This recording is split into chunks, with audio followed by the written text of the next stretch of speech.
नमस्कार दोस्त हो. मी सचिन दातार आपल्या सर्वांचं सस्नेह परिवारात हार्दिक स्वागत करतो.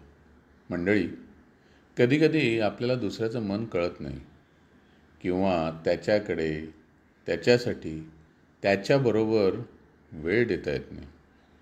आणि जेव्हा हे लक्षात येतं ना, तेव्हा मात्र खूप उशीर झालेला असतो. मग उरते ती फक्त मनाला लागलेली बोचणी. असंच काहीसं घडलंय राज आणि नेहाच्या संसारात. ऐकूया गेले राहून भाग 1. लेखक श्री दिलीप कसगावकर. अभिवाचन सचिन दातार. वरद आणि नेहा बसस्टँडवर पोहोचले तर रात्री ते साधारण 9:30 वाजले होते. 10:30 आणि 11:30 वाजता पुण्याला जाणाऱ्या बसेस आहेत, पण त्या हायवेने जातात. स्वारगेटला जाणारी बस एक 12-12:30 वाजता आहे, बस कंट्रोलरने सांगितलं. बरं ताई, तू घरी येतेस का मग बस स्टॉपवरच थांबतेस? वरदने विचारलं. थांबते रे मी इथेच. तू जायला काही हरकत नाही वरद, नेहा म्हणाली. बघ हां. हो रे. बरं, बाय ताई. असं म्हणून वरद निघून गेला.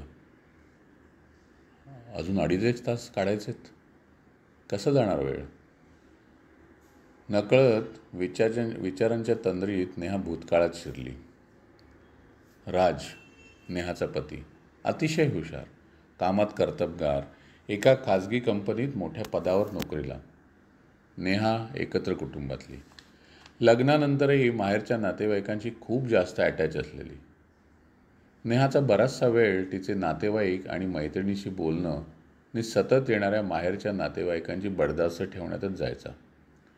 राजला वाटायचं नेहाशी मनसोक्त गप्पा माराव्यात, तिनेही त्याच्याशी बोलावं, त्याची विचारपूस करावी, पण काही ना काही कारणं घडायची आणि ते राहूनच जायचं. मध्ये राजचा मुंबईला उद्योगमंत्र्यांकडून सत्कार झाला. दुसऱ्या दिवशी पुण्याला आल्यानंतर राजने मोठ्या उत्साहात झालेल्या सत्काराबद्दल नेहाला सांगायला सुरुवात केली. तेवढ्यात नेहाच्या बाबांचा फोन आला. मग काय, बराच वेळ ती बाबांशीच बोलत होती. फोन ठेवल्यावर नेहा आपल्याला सत्काराबद्दल विचारेल अशी अपेक्षा होती राजची, पण तिने राजला एका शब्दानेही विचारलं नाही. राजला मध्ये कंपनीने उत्तम मॅनेजर म्हणून बक्षीस जाहीर केलं. ही आनंदाची बातमी नेहाला सांगताना नेमका तिच्या भावाचा फोन आला. राजचं बोलणं अर्धवटच. फोन ठेवल्यावर देखील नेहाने काहीच विचारलं नाही.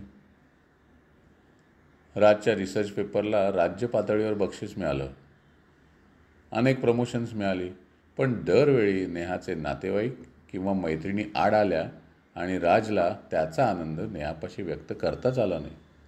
विशेष म्हणजे तिनेही स्वतःहून काही विचारलं नाही. राजची भाषणं, विविध विषयांवरील मार्गदर्शन रेडिओवर नेहमीच प्रसारित व्हायचं, पण नेहाला मात्र त्यात गंध नसायचा. हळूहळू राजलाच त्याची सवय झाली आणि नंतर त्याने खूप गोष्टी नेहाला सांगितल्याच नाहीत. तिचं विश्वच निराळं होतं.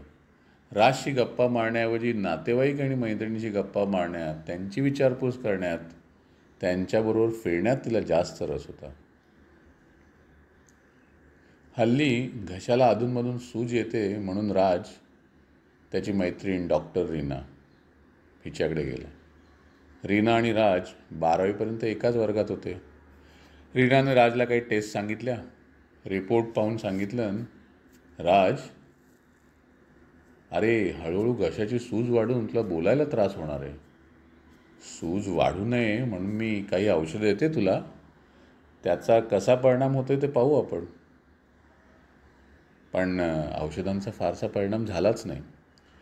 रीनाने राजला पुढची धोक्याची कल्पना दिली की हळूहळू बोलणं अवघड होईल आणि नंतर कदाचित बंदही होईल. राजने रेडिओ स्टेशनला फोन केला आणि त्याच्या मनात दडलेल्या काही गोष्टी त्याने रेडिओ स्टेशनला जाऊन रेकॉर्ड केल्या. राजचं हे शेवटचंच रेकॉर्डिंग ठरलं. रीनाच्या अपेक्षेपेक्षा लवकरच राजचा बोलताना होणारा त्रास वाढला. आता तुला ॲडमिट व्हायला पाहिजे माझ्या हॉस्पिटलमध्ये, रीनाने राजला सांगितलं. किती दिवस गं? राजने विचारलं खरं, पण तिचा पडलेला चेहरा आणि न दिलेलं उत्तर राजला बरंच काही सांगून गेलं. रीना, माझी एक विनंती आहे गं, माझ्या या दुखण्याच्या तीव्रतेबद्दल नेहाला प्लीज सांगू नकोस. माझ्या आजारपणामुळे उगाच तिच्यावर बंधनं येऊ नयेत असंच मला वाटतं. झालं. दुसऱ्या दिवशी राज हॉस्पिटलमध्ये ॲडमिट झाला. नेहा आली होती बरोबर. पुढचे 3 दिवस ती घरून जेवणाचा डबा घेऊन येत होती आणि बराच वेळ हॉस्पिटलमध्ये थांबतही होती. चौथ्या दिवशी मात्र हॉस्पिटलला फिरकलीच नाही ती. आणि त्याचं कारण काय तर तिने फोन करून सांगितलं. एका प्रोजेक्टसाठी तिच्या बहिणीची मुलगी ऑस्ट्रेलियाहून आली होती 3 आठवड्यांसाठी. तिला पुण्यातलं फारसं माहीत नसल्यामुळे नेहाला बऱ्याच ठिकाणी तिच्याबरोबर जावं लागणार होतं. नेहा ॲज युज्युअल काहीच हरकत नाही म्हणाली, मी ठीक आहे, तू आली नाहीस तरी चालेल, जमेल तेव्हा फोन करत जा, आणि हो, मी रीनाच्या देखरेखीखाली काही आहे इथे, माझी काळजी करू नकोस, राजने इथला सांगितलं. राजला आता बोलायला खूप त्रास होत होता. असंच एक दिवस खूप उदास असताना रीनाने विचारलं, काय रे राज, काय झालं? कसली काळजी करतोयस? नेहाची आठवण येते का? बोलवू का मी तुला फोन करून? नाही गं रीना, मला ना नेहाला बऱ्याच गोष्टी सांगायच्या होत्या गं, पण आता ते सांगता येणार नाहीत याचंच मला फार वाईट वाटतं. अरे इतकंच ना, ही घे वही आणि पेन. राज, तुला नेहाला जे काही सांगायचं आहे ते या वहीत लिहून काढ. हां, हे मात्र तू लगेच चालू कर हां, कारण पुढील काही दिवसात तुला कदाचित लिहिणंही जमणार नाही. राजने जमेल तसं लिहिणं चालू करून 4-5 दिवसांनी ती वही रीनाला परत दिली. रीना, माझी एक अट आहे, माझ्या पश्चातच ही वही नेहाला दे. राज, मला वाटलं आता आपण नेहाला सांगितलं पाहिजे रे. तिच्या मनात काही असेल, तिला काही बोलायचं असेल तर ते तुला सांगू तरी शकेल. पण राजने ठाम नकार दिला. तरीसुद्धा रीनाने नेहाला कल्पना दिलीच. 2 दिवसांनी बहिणीची मुलगी ऑस्ट्रेलियाला परत जाणार आहे, तर त्यानंतर मी आहेच हॉस्पिटलमध्ये, थांबत जाईन त्याच्याबरोबरच, नेहा म्हणाली. पण दुर्दैवाने ती वेळच आली नाही. नेहा तिच्या बहिणीच्या मुलीला सोडायला एअरपोर्टवर गेली. त्याच वेळी राजने इकडे अखेरचा श्वास घेतला.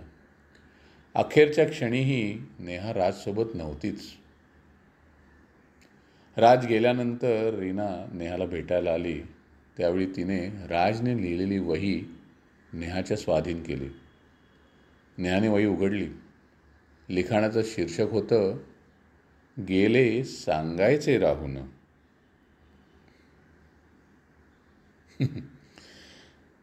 नेहाने ती डायरी वाचली का? काय होतं बरं त्या डायरीत?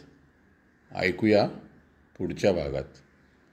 बरं, आजचं आपलं अभिवाचन लाईक करा, शेअर करा आणि आपलं सस्नेह चॅनल मित्रमंडळींबरोबर शेअर करून त्यांनाही सबस्क्राईब करायला सांगा.